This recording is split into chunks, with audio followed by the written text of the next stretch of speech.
Bonjour à tous, moi c'est Jérémy, je suis ancien en formation à l'église du Plateau et aujourd'hui on va voir ensemble le psaume 18. On va voir la première partie du psaume du verset 1 au verset 20 pour se concentrer sur cette partie. Donc je vous invite à lire avec moi. Au chef des chantres du serviteur de l'Éternel, de David, qui adressa à l'Éternel les paroles de ce cantique. Lorsque l'Éternel l'eut délivré de la main de tous ses ennemis et de la main de Saül, il dit : Je t'aime, ô Éternel, ma force, Éternel, mon rocher, ma forteresse, mon libérateur, mon Dieu, mon rocher où je trouve un abri, mon bouclier, la force qui me sauve, ma haute retraite. Je m'écrie : Loué soit l'Éternel, et je suis délivré de mes ennemis. Les liens de la mort m'avaient environné, et les torrents de la destruction m'avaient épouvanté. Les liens du séjour des morts m'avaient enlacé. Les filets de la mort m'avaient surpris. Dans ma détresse, j'ai invoqué l'Éternel, j'ai crié à mon Dieu. De son palais, il a entendu ma voix, et mon cri est parvenu devant lui à ses oreilles. La terre fut ébranlée et trembla. Les fondements des montagnes frémirent, et ils furent ébranlés parce qu'il était irrité. Il s'élevait de la fumée dans ses narines, et un feu dévorant sortait de sa bouche. Il en jaillissait des charbons embrasés. Il abaissa les cieux et il descendit. Il y avait une épaisse nuée sous ses pieds. Il était monté sur un chemin et il volait. Il planait sur les ailes du vent. Il faisait des ténèbres sa retraite, sa tente autour de lui. Il était enveloppé des eaux obscures et de sombres nuages. De la splendeur qui le précédait s'échappaient les nuées, l'encens de la grêle et des charbons de feu. L'Éternel tonna dans les cieux. Le Très-Haut fit retentir sa voix, avec la grêle et les charbons de feu. Il lança ses flèches et dispersa mes ennemis. Il multiplia les coups de la foudre et les mit en déroute. Le lit des eaux apparut, les fondements du monde furent découverts, par ta menace, ô Éternel, par le bruit du souffle et de tes narines. Il étendit sa main d'en haut, il me saisit, il me retira des grandes eaux, il me délivra de mon adversaire puissant, de mes ennemis qui étaient plus forts que moi. Il m'avait surpris au jour de ma détresse, mais l'Éternel fut mon appui. Il m'a mis au large, il m'a sauvé parce qu'il m'aime. Donc ce psaume, c'est un psaume que David écrit pour louer l'Éternel de la délivrance de ses ennemis. Donc on peut voir le psaume, cette partie du psaume en trois parties.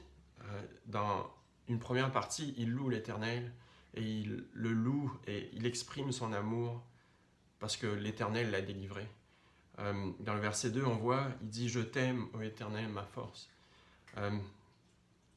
C'est important d'exprimer l'amour qu'on a pour Dieu, l'amour qu'on ressent pour lui. Et c'est ça la louange, c'est d'adorer Dieu pour ce qu'il est. La deuxième partie, il exprime son désespoir. Et ce psaume est un psaume où il a écrit un cantique après avoir été libéré de tous ses ennemis et que son trône ait été affermi. C'est un psaume qui se retrouve dans Samuel et c'est un psaume où il exprime réellement le fait que ses ennemis sont vaincus. Lorsqu'on regarde à la détresse que David a connue, David a été poursuivi par Saül parce que Dieu l'a promis le trône. Saül est devenu jaloux de David au point de vouloir le tuer. Donc, lorsque Saül a voulu tuer David, David s'est mis à fuir Saül constamment pendant plusieurs années dans le royaume d'Israël. Le royaume d'Israël, c'est grand comme 100 km à peu près sur 300 km, ce qui est vraiment très petit. Donc David était comme une souris dans une cage. Au point, il a abandonné sa famille, il est allé trouver du refuge chez des prophètes, et même que des prophètes ont été tués par Saül. Il y a 85 prophètes qui ont été tués par Saül parce qu'ils l'avaient accueilli chez eux. David, en fait, risquait clairement sa vie, au point qu'il était tellement désespéré de ne plus savoir où aller qu'il a quitté le royaume d'Israël pour se réfugier en fait chez les Philistins qui étaient ses ennemis. Et sachant que David est un grand guerrier et qu'il a vaincu beaucoup de Philistins et qu'il est connu, il se retrouve parmi les Philistins et ils le reconnaissent.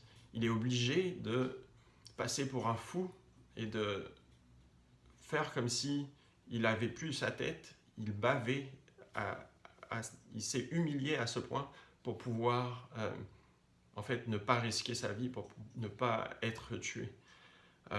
Ça démontre un peu dans quelle détresse est-ce que David se retrouvait dans la situation lorsqu'il était poursuivi par ses ennemis. Le premier verset exprime, il dit « Il a écrit ce cantique lorsque l'Éternel l'eut délivré de la main de tous ses ennemis et de la main de Saül. » Des fois, on voit des psaumes comme ça où David il se plaint, ou bien il y a des psaumes de plainte auprès de l'Éternel, mais lorsqu'on sait dans quelles circonstances est-ce que la personne l'a écrit, ça prend tout son sens. Ensuite, on voit dans une troisième partie comment est-ce que David reconnaît la toute-puissance de Dieu.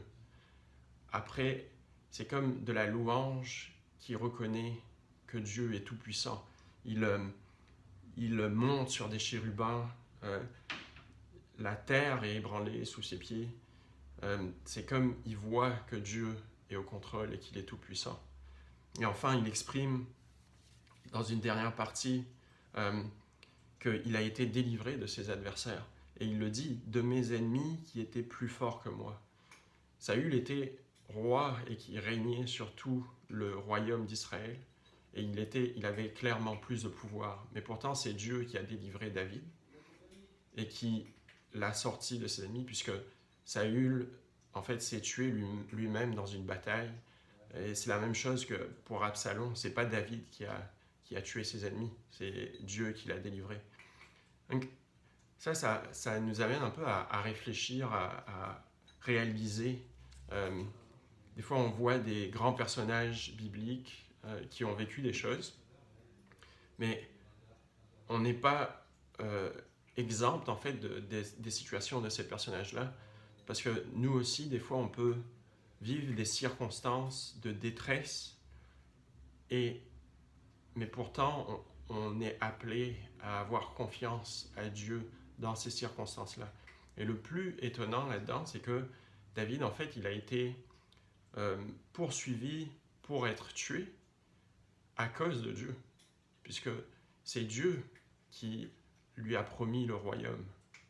Donc, Dieu a un plan pour lui, et c'est à cause du fait que Dieu l'a désigné comme futur roi que Saül a été jaloux et voulait le tuer. Donc ça nous amène à réfléchir sur... des fois, on peut être dans des circonstances qu'on ne comprend pas, qu'on se demande quand est-ce que ça va finir, mais des psaumes comme ça nous permettent de regarder à Dieu et qu'il délivre, comme il a délivré David. Donc, je vous encourage à méditer sur ces psaumes qui sont un témoignage en fait de délivrance. Je vous invite à prier avec moi. Seigneur Dieu, merci pour tout ce que tu es, Seigneur, pour ta grandeur. Et je te prie, Seigneur, de permettre qu'il y ait une fin à cette période qu'on vit en ce moment et d'être glorifié, Seigneur, dans cette période. Permets-nous de te voir comme tout-puissant. Comme tu dis, Seigneur, tu es maître sur le vent, tu utilises les chérubins, Seigneur, tu es un Dieu tout-puissant. Tu fais trembler la terre et tu es puissant à ce point. Permets-nous de regarder à ça et d'avoir confiance en toi. Au nom de Jésus, Amen.